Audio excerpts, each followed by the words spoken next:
তামাক ব্যবহারের হার বিচারে বাংলাদেশ বিশ্বের দ্বিতীয় বৃহত্তম তামাক ব্যবহারকারী দেশ, এমন তথ্য খোদ বিশ্ব স্বাস্থ্য সংস্থার।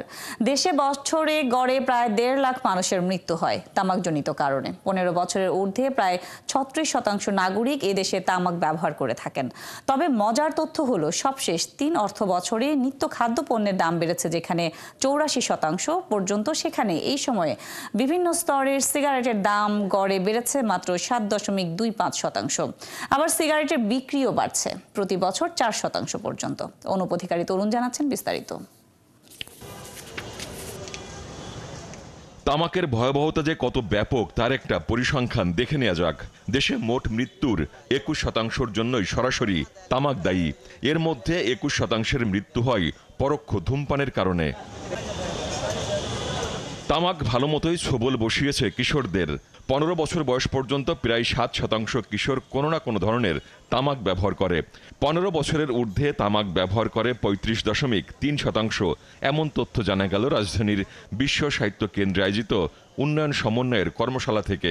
মানুষের জীবন বাঁচুক, আমাদের নতুন প্রজন্ম যারা বেড়ে উঠছে তাদের জীবন বাঁচুক। আইন বিধিটা সম্পৃক্ত করা, থার্ড এবং মোস্ট ইম্পর্টেন্ট হচ্ছে দাম বৃদ্ধি করে মানসিক ক্রয় ক্ষমতা বাইরে নিয়ে যাওয়া। প্রতি বছর 4% হারে সিগারেট বিক্রি বাড়ছে, কিন্তু ধূমপান নিয়ন্ত্রণে তার দাম শেয়ারে বাড়ছে না। সর্বশেষ 3 অর্থ বছরে চাল, সয়াবিন তেল, ফার্মের মুরগি, মসুর ডাল এবং চিনির মতো নিত্যপণ্যের দাম বেড়েছে যথাক্রমে 9 থেকে 84% পর্যন্ত। অথচ বিভিন্ন স্তরের সিগারেটের দাম গড়ে বেড়েছে মাত্র 7.25%। দুইটা কোম্পানি থেকে আমরা রাজস্ব পেয়েছি 2124 কোটি। গত বছর পুরো ফেব্রুয়ারি মাসে আমি পেয়েছি 3131 কোটি। তার মানে আমার এখনও 15 দিন বাকি। আমার বিশ্বাস 4000 কোটি টাকা বেশি আমি পাবো। সেই ক্ষেত্রে আমার শুধু রেভিনিউ গ্রোথ হচ্ছে 25 to 30%।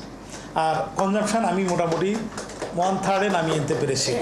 রাজস্ব আমাদের কতটুকু আসলো অথবা টোবাকো ইন্ডাস্ট্রি কতটুকু প্রফিট আর্ন করলো, সেইটা আসলে আমাদের মূল বিবেচ্য বিষয়, প্রতিবদ্ধ বিষয় হওয়া উচিত না। হওয়াটা উচিত হচ্ছে যে তামাকজাত দ্রব্যের ব্যবহার আমরা কার্যকরভাবে কতটুকু কমাতে পারছি। 2025 সময়কালের মধ্যে 15 বছর বা তদূর্ধ্ব বয়সী নাগরিকদের মধ্যে তামাক ব্যবহারের হার 30% কমানোর লক্ষ্যমাত্রা রয়েছে।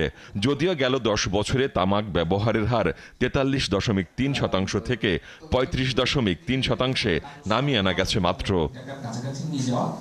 অনুপ অধিকারী তরুণ, 71, ঢাকা।